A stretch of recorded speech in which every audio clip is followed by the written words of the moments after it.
오늘은 잠언 25장으로 하루를 시작하겠습니다. 오늘 25장에서 29장까지 나오는 말씀의 표제는 히스기야 신하들이 편집한 솔로몬의 잠언이라고 하는 제목이 붙어 있습니다. 즉 솔로몬 왕 시대부터 구전으로 내려오던 것들을 히스기야 왕 때 편집을 했다라고 하는 뜻이죠.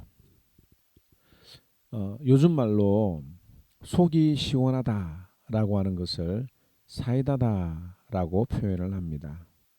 마치 10년 묵은 체증이 내려가는 듯한 느낌을 표현할 때 사이다를 마신 것 같다라고 표현을 하고요. 또 속이 답답해서 미칠 지경일 경우에는 고구마를 먹은 것 같이 체한 것 같다라는 그런 표현을 사용합니다. 오늘 13절에 보면 충성된 사자는 그를 보낸 이에게 마치 추수하는 날에 얼음 냉수 같아서 능히 그 주인의 마음을 시원하게 하느니라고 표현하고 있습니다.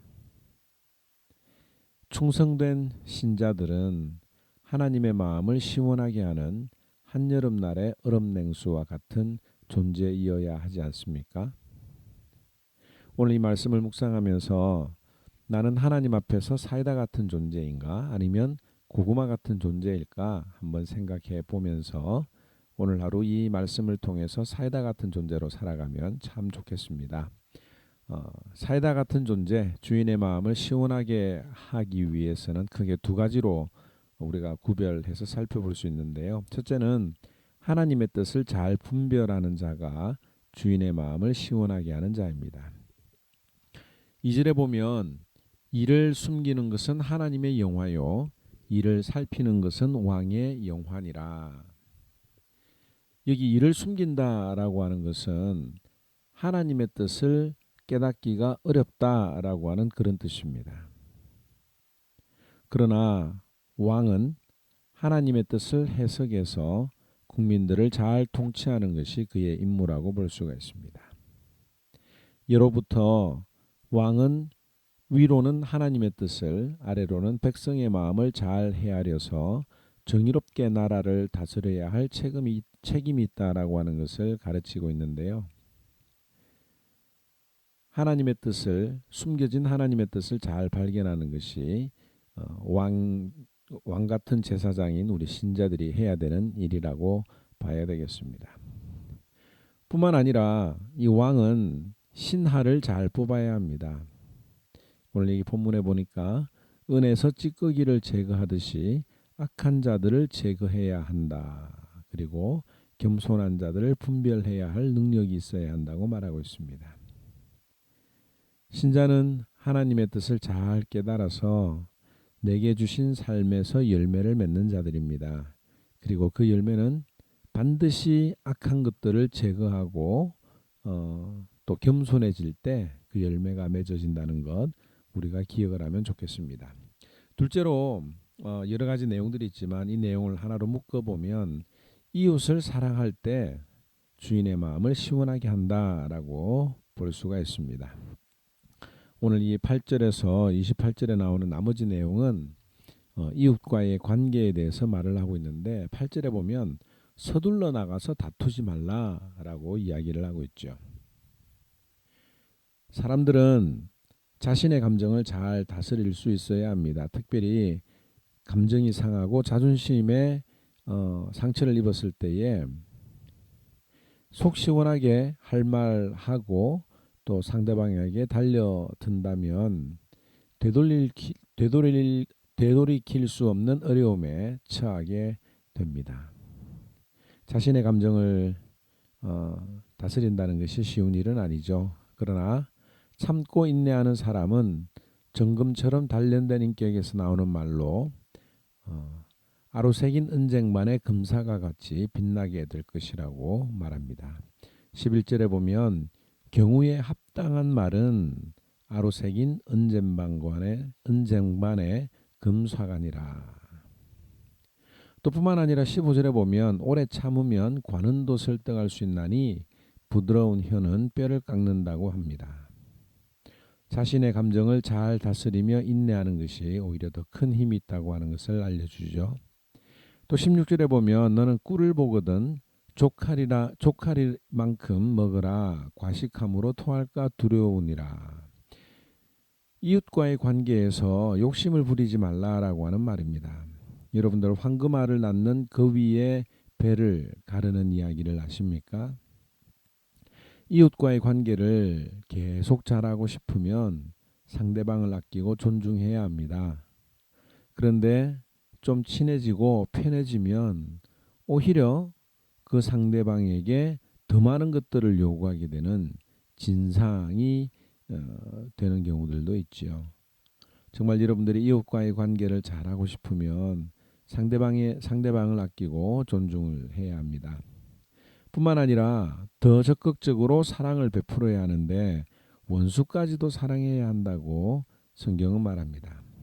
21절에 내 원수가 배고파 하거든 음식을 먹이고 목말라 하거든 물을 마시게 하라. 그리하는 것은 핀 숯을 그의 머리에 놓는 것과 일반이요 여호와께서 내게 갚아주시리라. 이 말씀은 어떤 말씀입니까? 우리가 생각할 때 원수에게 은혜를 베푸는 것이 무익한 일이라고 생각을 할 수가 있습니다. 그런데 성경은 원수도 챙겨주고 아끼고 베푸는 것은 핀 숯을 그의 머리에 놓는 것과 같다라고 말합니다. 머리 위에 숯불을 올려놓으면 어떻게 되겠습니까? 얼굴이 뜨거워지겠죠. 바로 이 말이 키포인트입니다. 얼굴이 화끈거릴 정도로 창피함을 느끼게 된다는 말인데 원수 갚는 것은 하나님 앞에 있고 하나님이 갚아주실 것이라고 하는 것을 우리가 믿어야 할 것입니다. 또 25절에도 같은 말씀이 있습니다. 먼 땅에서 오는 좋은 기별은 목마른 사람에게 생수와 같으니라. 생수이신 예수 그리스도를 전하는 것이 최고의 이웃 사랑 아니겠습니까? 오늘 하루 이 말씀을 묵상하면서 주인의 마음, 즉 예수님의 마음을 시원하게 해드리는 그런 하루가 되었으면 좋겠습니다.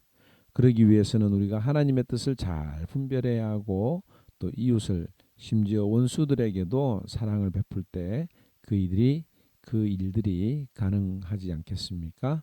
오늘도 주인의 마음을 시원하게 하는 우리 하모니언들이 되기를 주님의 이름으로 축원합니다. 제25장 이것도 솔로몬의 잠언이요 유다 왕 히스기야의 신하들이 편집한 것이니라.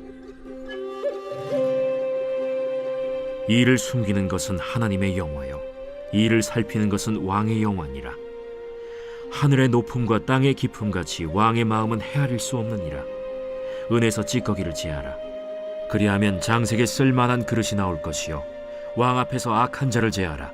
그리하면 그의 왕위가 의로 말미암아 견고히 서리라. 왕 앞에서 스스로 높은 채 하지 말며 대인들의 자리에 서지 말라. 이는 사람이 내게 이리로 올라오라고 말하는 것이 내 눈에 보이는 귀인 앞에서 저리로 내려가라고 말하는 것보다 나음이니라. 너는 서둘러 나가서 다투지 말라. 마침내 내가 이웃에게서 욕을 보게 될 때에 내가 어찌할 줄을 알지 못할까 두려우니라. 너는 이웃과 다투거든 변론만 하고 남의 은밀한 일은 누설하지 말라. 듣는 자가 너를 꾸짖을 터이요 또 내게 대한 악평이 내게서 떠나지 아니할까 두려우니라. 경우에 합당한 말은 아로새긴 은쟁반의 금사건이라. 슬기로운 자의 책망은 청정하는 귀의 금고리와 정금장식이니라. 충성된 사자는 그를 보낸 이에게 마치 추수하는 날의 얼음 냉수 같아서 능히 그 주인의 마음을 시원하게 하느니라.